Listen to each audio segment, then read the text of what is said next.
Well, another bottler of a day in far north Queensland. Top temperature 27 in Cairns, so very nice up here in the northern beaches. And got to catch the bus into the city and do my shopping at Woolies on the way back. And then I'll catch up with a few people on Friday for drinks. It'll be nice.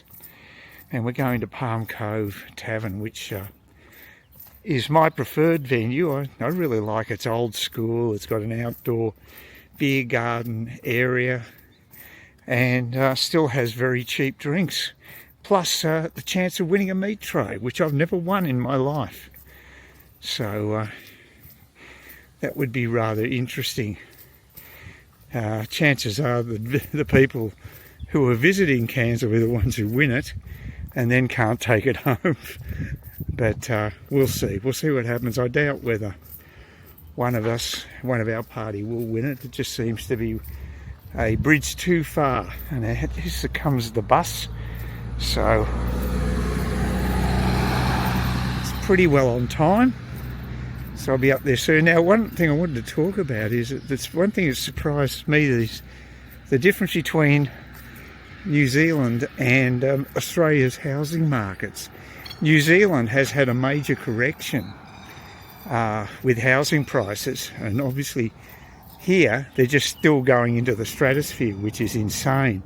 But there are reasons behind that, and now I finally got onto a YouTube channel where the guy did a lot of research. He's an investor, a property investor, and he knows what he's talking about, and he mentioned several factors that are causing New Zealand to have a major correction, improving the affordability of houses across the ditch that we're not doing. Now, the first one is immigration, which I think is a huge driver of increased house prices in Oz.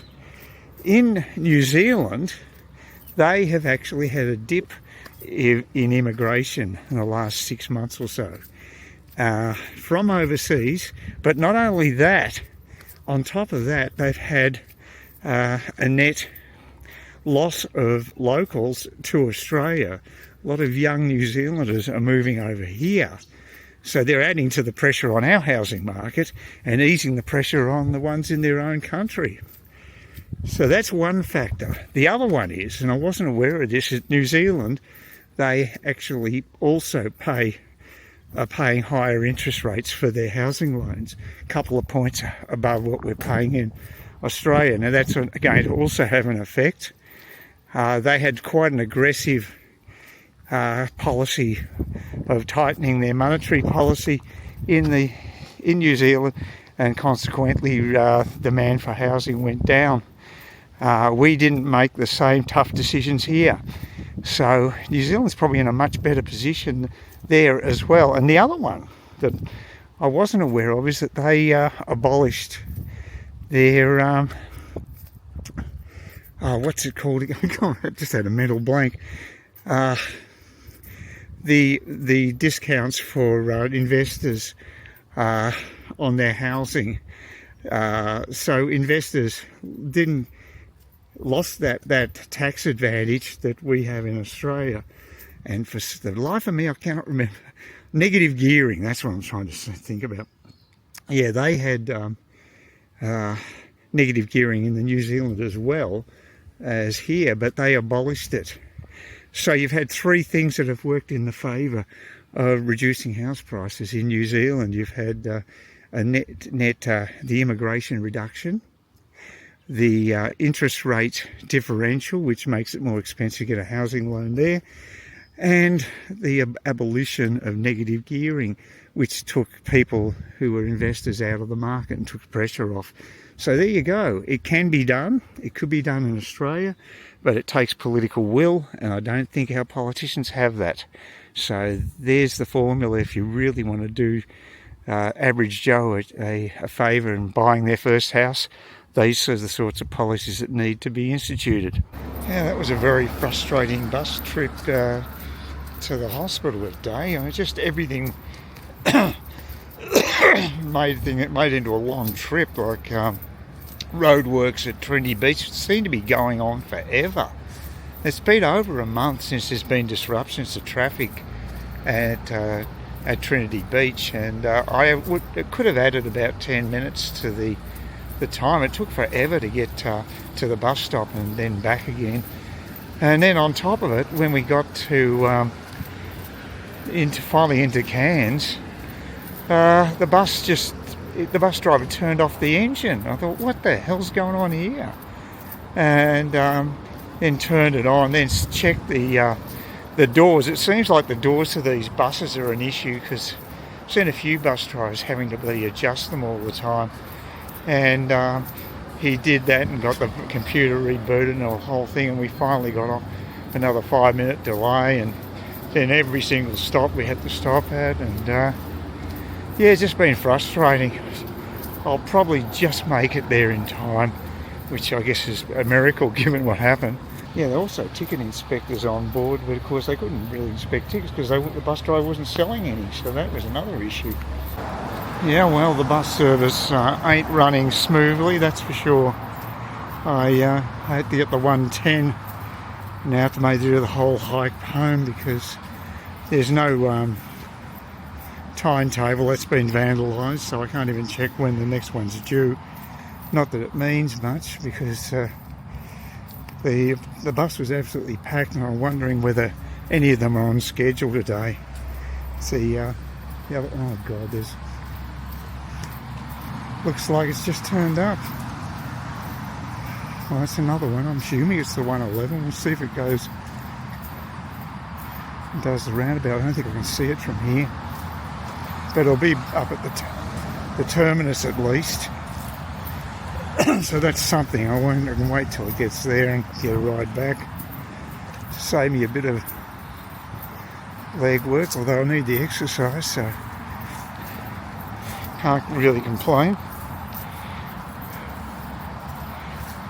Quite a few of us got off the bus too at this stop, so it's a shame there's no connecting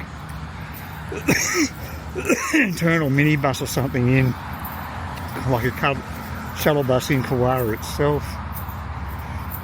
But the people got off might be living up this end of the suburb, so it's not a big deal for them, but I'm down the other end, so that's my worry. But anyway, even if that was my bus, I'll still have time to get to the terminus, so it's worth a try. Yeah, it's funny with the bus I took to the hospital. Actually, they had two guys get on board who were normally fare inspectors, but they weren't selling any fares. It didn't save me any money because I had to get a daily fare anyway on the return leg, so made absolutely no difference to me because I needed to stop off at Smithfield to do the shopping. So, but it'd be interesting if they tried fining people for not having tickets when the driver didn't sell any, but they weren't doing any of that. They were just doing a PR exercise with people. Pretty easy money, I reckon. Even though the kinetic timetable's been vandalised, just like the one on the main highway, I knew that the bus was probably coming by the fact that kinetic car is there. They use that to basically change shifts with drivers. So there was a guy sitting there, just tapped on the window, and he just confirmed it's just supposed to be 5 minutes for the bus, so just wait around. I'm feeling already a bit sweaty, so I'm a bit lazy bastard. I've got a ticket and I can get myself a bit closer to home on the bus. Well, it's Thursday morning in July, the first week of July, and it's a pretty nippy morning. It has been all week, and today, because I'm got to catch the bus at 8:15, I'm actually wearing a wind cheater. Just to show you, you don't normally see me wearing this gear up here, I'll tell you that right now. So there you go, there's a shot of me wearing my wind cheater because it is quite nippy. I'll be able to shed it in an hour or so's time. The sun will warm the place up quite a bit. It's going to be a top of 25 degrees today apparently. So a little cooler than it has been, but not bad. I think the coolest I've had up here is about 23 degrees top, so yeah, not too bad.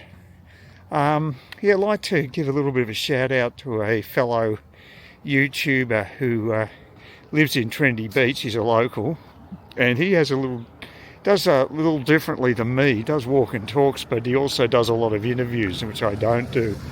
So he actually interviewed our councillor, Brett Olds, at the at Kawara Beach where the barbecues are, and he got over half an hour of Brett's time, which I was quite surprised at, because I'd never even thought about approaching Brett to have a chat, which I wouldn't mind doing. We're on similar wavelengths, and he did give information about what's happening locally with quite a few things. Apparently the pier up in Palm Cove was deemed to be unsafe, but apparently that was a mistake made by the council, and now operators are able to leave that pier, to use that pier for, say, cruises and what have you. So that's a step forward.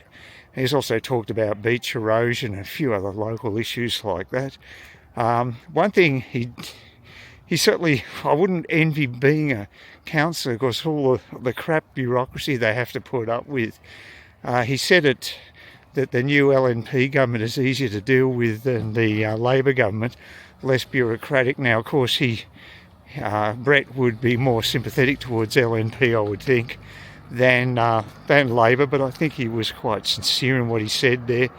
But I'm only guessing. He sounded like he's got that they are a bit more streamlined, and you'd probably expect that. So he said that he was able to get things done a bit faster and a bit less convoluted. So that's good news. But yeah, like it's called the actual site is, the YouTube channel site is Walking Cairns, just one word. And yeah, check it out. He's I think his name's Steve. Sid's actually had a chat to him. He bumped into him maybe in Moore Street or on the beach down in Trinity Beach, and had a yak to him for about half an hour. That's typical of up here. People love to talk, which is nice. You know, this people up this part of the world have more time on their hands to have a bit of a chat. So it's one of the charms of living up here. I'm glad it wore the wind cheater. I'll tell you what, it is a bit nippy, but the sun's out, as you can see, and it should be all right. Anyway, go and check out that's a local site. It's always good to support fellow YouTubers. And I sent messaged him and said, the YouTuber at Walking Cancer, said I enjoyed his video, and it was a bit enlightening about having a chat with Brett, so that was good stuff. He also talks to other business owners in the area, so he's got a different slant to me, and that's good. Diversity in action, which is good. That type of diversity I don't mind. Yeah, I just had an horrendous bus ride. Mainly the bus was new, and there's nothing wrong with the bus itself, but the bus driver in his wisdom decided to blast commercial radio throughout the actual vehicle. So it was just like hoons, you know, the same sort of crap, you know, dance music and adverts and all the other garbage that you really don't want to have to listen to. He decided to inflict that upon passengers, which is not a smart move in my opinion. Yeah, it made for a fairly unpleasant bus trip that I just put on my tablet and listened to an audio book. As you can see, I've turfed the wind cheater. I'm walking home now. Got the 110 bus to the highway, and the weird thing is free rides into Cairns, the ride back from Cairns to Smithfield was free, but the ride from Smithfield to here on the Cook Highway, they charge me. So it's so inconsistent. You don't know. You go up to the driver not knowing whether they want you to pay for the fare. It's very confusing. So I don't know why they bother. Maybe they were free fares in the morning, and because this trip was in the afternoon, they charged me. I don't know. It could be my bus there, but I need the exercise, so decided to walk. See, I think that is my bus over there. I'll just change perspective.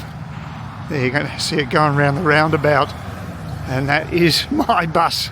If I just waited 5 minutes, would have cost me 50 cents more, but I do need the exercise, so I'll walk home. I've been very slack, so yeah. Oh, actually, this is my bus here, I think. Yeah, it's still there anyway. The point is, it did just arrive shortly after I crossed the road, so I could have got a ride straight back home, but I'm going to do it the hard way. I also think I'm losing my mind. I forgot to buy my greens today from Woolworths. It's the first time that's happened, so very slack. But anyway, yeah, it's just the second time I've done this. I've just missed the bus by walking there, but if I'd paid $1 up front, I would have waited for the bus. But you know, I really do need to walk. I haven't got a huge heavy load to carry today, so it's not a big deal. Just take it slow and steady, and I'll get back home and I'll feel better for it, especially after I had my morning coffee. Looking forward to that. Well, this is my second walk in 2 days. I'm finally getting a little bit of exercise, which I really do need to do. Yeah, I'm just heading off to the chemist to pick up some meds, and it's another beautiful day, 25-degree top, which is probably about a 24-degree top here. It's a bit more pleasant than yesterday because I did force myself to walk from the Cook Highway stop all the way down here, and it's about a 35-minute walk with a full backpack of groceries that I bought, except for the one standard item I normally get, and is yeah, for some reason I skipped it. It was the greens. Normally get myself 2 packs of one is of spinach, 120 grams of spinach, and a mixed vegetable one as well, also 120 grams, but I just forgot to do it. It's not going to be a big deal though, because I've decided to have drinks at the brewery in Smithfield, and Macalister brewery, and I'll give you some shots of that because it's an interesting place to go to. One good thing is that they don't have a happy hour, but the actual normal prices are quite reasonable. It's $8 for a schooner, and that's even with dark beer, so that's a very good deal. So I'll be Sid will be taking me there, and he said he'd drop me. We could stop at the supermarket on the way to the brewery, so I can pick up the greens that I forgot. Had a real seniors moment yesterday doing that. It's very strange because, I mean, that's one of the standard items I always buy, but for some reason my brain wasn't working, and I forgot to buy them. Not firing on all cylinders today. I didn't get much sleep last night. It's one of those wonders of getting older. I find it harder to get a good night's sleep. Was tempted to take a sedative, but I skipped it, and now I probably regret that. When I get back from the walk, hopefully then I'll be able to get some shut-eye. This is the only thing I've got to do today, apart from go down and have a couple of ales at the brewery, so it's not exactly a stressful day. So, but yeah, it is nice to get a decent night's sleep. I did actually get one the other day, but again, I did use a sedative, and it did give me a fair amount of sleep. Although recently I haven't slept too badly, I should say. Just have to get up at night to drain the old bladder, and that's something I have to do more frequently. It's one of those joys again of old age, or it could be the meds I'm on too.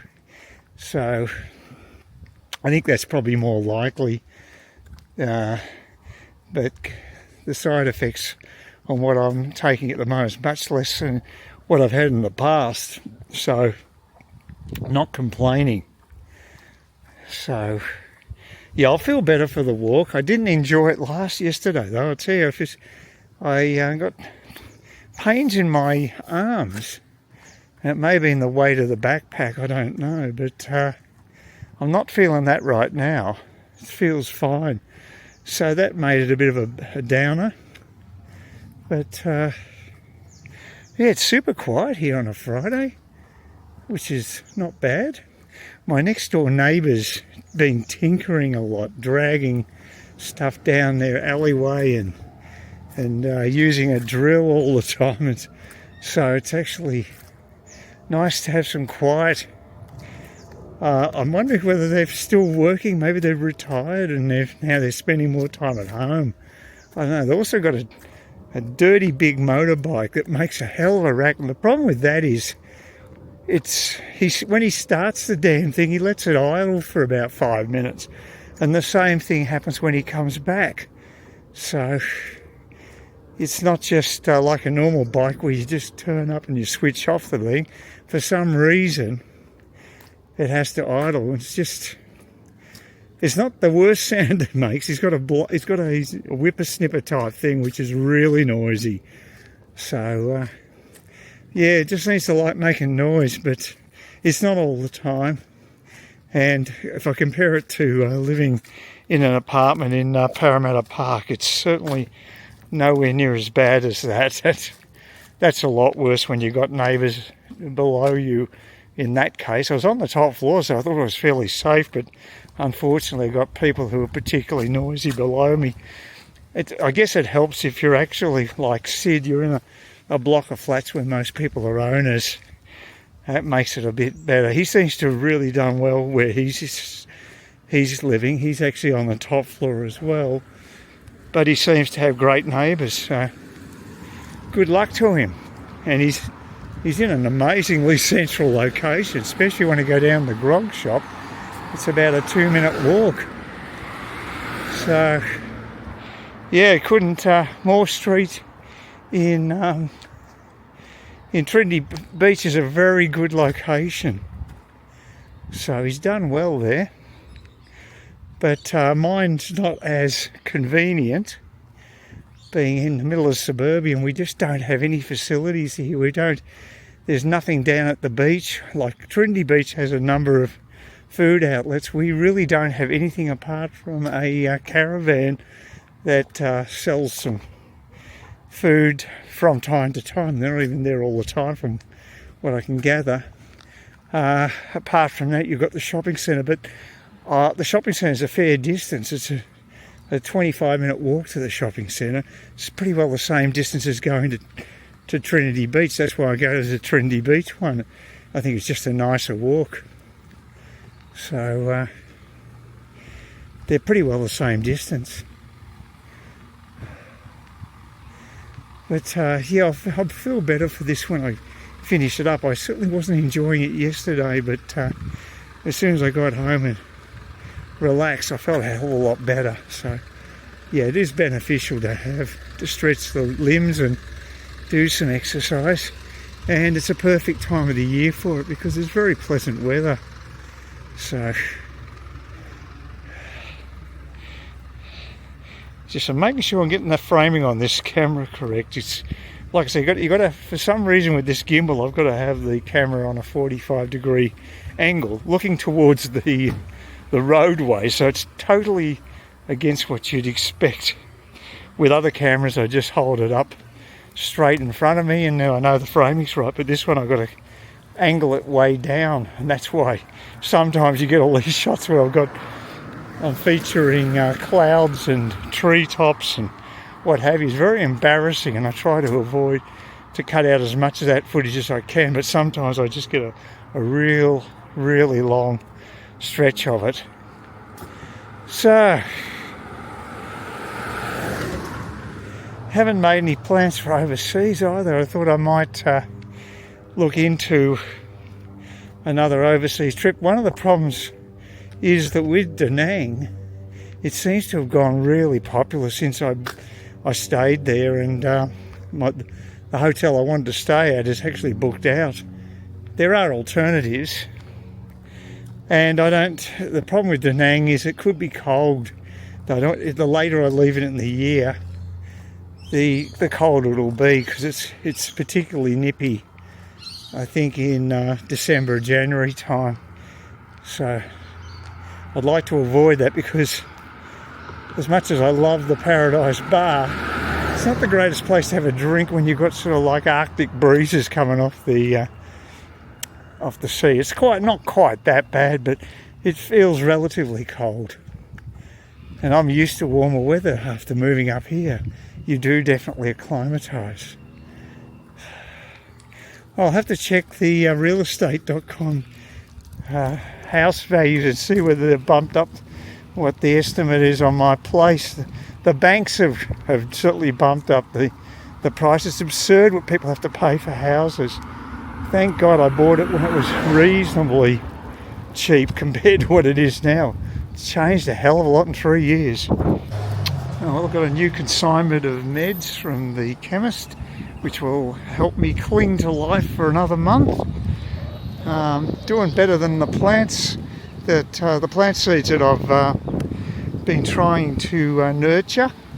I've had a lot of them that just don't even germinate. It's been rather disappointing this season with certain plants. Ones that I've actually planted before successfully, not doing so well. I don't know, because it's in the middle of winter or whatever. I thought it'd be a good time of the year to do it, because our winters are pretty benign. God, the traffic down this road is just horrendous.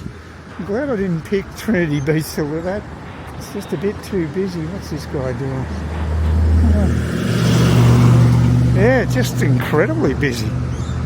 It'll be Sleepy Hollow as soon as I get down here, of course. Oh, yes, I'm having real problems germinating ones that I'd normally wouldn't have an issue with, like the capsicum seeds. Even they're not doing that well.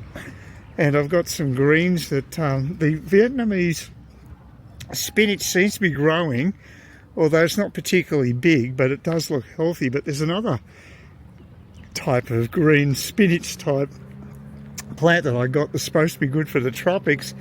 That's not doing too well. Now, I may be overwatering, I don't know. And the seeds that haven't germinated, could be that I need to actually boil them beforehand. Some of them you have to scarifier, so you have to actually rub against them, sort of like sandpaper them, to get them to germinate. So some of them require a lot more maintenance than other seeds. So I don't know if that's the case here, but yeah, it's been rather disappointing actually. So well, fingers crossed things will pick up, but at this stage, not, like 50% maybe hit rate's not particularly great in my opinion. And seeds that I actually planted previously, like the lemon tree ones, they germinated the last time I did them, which was a few months back before I went overseas, and this time nothing. So again, it could be just a little too cold for some of these plants. Although you wouldn't have thought so. 25 degrees is not exactly difficult weather for plants to survive in. And I think the low temperature is supposed to be around 15 or something. So it's not a really bad range when you compare it to places like Melbourne. So I don't know. I just lost the touch. The green thumb's gone. It's become gangrene. Not good. It was just when I was down here before, I saw the inevitable, a couple of kids on one electric scooter hooning around. I don't know if they were wearing protective headgear, probably not. I didn't really notice. Yeah, this person here's decided to paint their driveway blue, and I don't think it really is a particularly good thing to do, because once the paint comes off it looks worse than just basic concrete. So, and I don't know why they picked that colour. I would pick a dark red, a crimson type colour, or a deep red, personally, if you're going to do that. But I was thinking about it where the carport that goes to my front door, in that section just where you walk in the front door, if I just did that piece of concrete, could be quite good, because it won't get hammered by the sun as much because it's actually covered. So maybe that's not a bad solution. But there's a lot of things in the house. There's a whole shopping list of stuff, and I just haven't got off my arse to do them. And I've been a bit reticent to get the things moving on the kitchen, which when I bought the house was going to be my top priority. But yeah, there's a flat pack place down in South Cairns that seems to get pretty good reviews, although the pictures of the kitchens that they show don't really do much for me, because I want something a little classy, and I think they're fairly pedestrian, some of the designs, but you know, it's very subjective, isn't it? So yeah, I'd like to get these jobs done, but yeah, I'm just slack. I'll let things go and need to be more motivated. I've also got to sell my e-bike. I've decided that I'm just not going to ride it again for any length of time. It's just, every time I get on it I feel worried that I'm going to fall off. It's quite heavy and it's very high up and just doesn't suit me. So someone who wants to do e-bike riding in a touring fashion would love it, because it's got a battery that goes 100 k's, so it's fabulous for long journeys. So some young guy, reasonably tall young guy, would be the perfect person probably to purchase it. So we'll see. I'll get off my arse and put it on Facebook Marketplace. I bought a nice poster on there. It cost me $30, and it's a retro B-grade sci-fi poster, the Attack of the 50-Foot Woman. It's in really good nick and really nicely laid on the board. So I've got that hanging now. I've got Dale to come around to get rid of my old fridge, and also put some hooks into the walls so I can actually start adding a little bit of colour to the place, because I mean it's boring as hell looking at those big white Bessemer blocks. It's good to break them up with a bit of artwork, and probably the most cost-effective way is to have posters. But I don't think I did well getting that for $30. That was really quite cheap, but he had it originally at 50, so he reduced the price. But I think, yeah, it was very good. I was very surprised how the quality of it. And so it's in my lounge area now, and it does provide a bit of a visual focal point, so it's good. But I do need a lot more. I think there's quite a few walls in the house that need to be covered, so that would provide a bit of contrast. Another plane going over. God, there's so many planes coming into Cairns. It's like every 5-10 minutes you'll see another plane coming down there. Getting a bit of wind, so I might have to truncate this one. Yeah, just wanted to mention that my green thumb is a bit disjointed, unfortunately. Well, please consider supporting my channel by subscribing, give me thumbs up, commenting. That would be fabulous. I'm pretty well stuck at the 960 mark. I actually went backwards. I got up to 970 and I lost a few subscribers after my political little clip that I had a couple of clips back. So it obviously didn't go down particularly well with a few people. It's always the risk you take when you're opinionated. they don't always align with what other people think, that's for sure. So I'll just probably do those ones sparingly from now on. But I think it is good to differentiate between the two cliffs, because that way you don't get laboured with a whole lot of political crap you're not interested in. I think the more popular stuff is just basic social stuff like this. So anyway, please support the channel, would really appreciate it.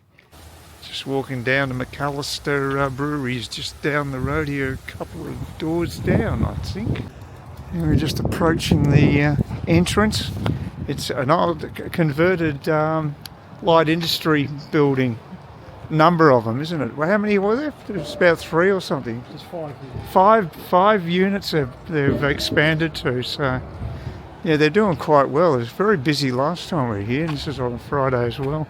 Here slightly earlier, but I have a feeling there's quite a few people in. We'll find out soon enough. This is the view from the bar area, and there's a bit of burning off happening today, so you can see a little bit of smoke there in the background. Look quite hazy at the beach. So that's the bar. It's all sort of like, so you can see it's used to be like light industry units, and the actual brewery. There you go. See, there's the pretty big. That's the where the home brew's made, but it's quite nice. Going to go with the dark beers. Looking forward to it. There we go. There's a nice dark beer I'm waiting to consume. Sure I'll enjoy it. I had it last time and it was very nice.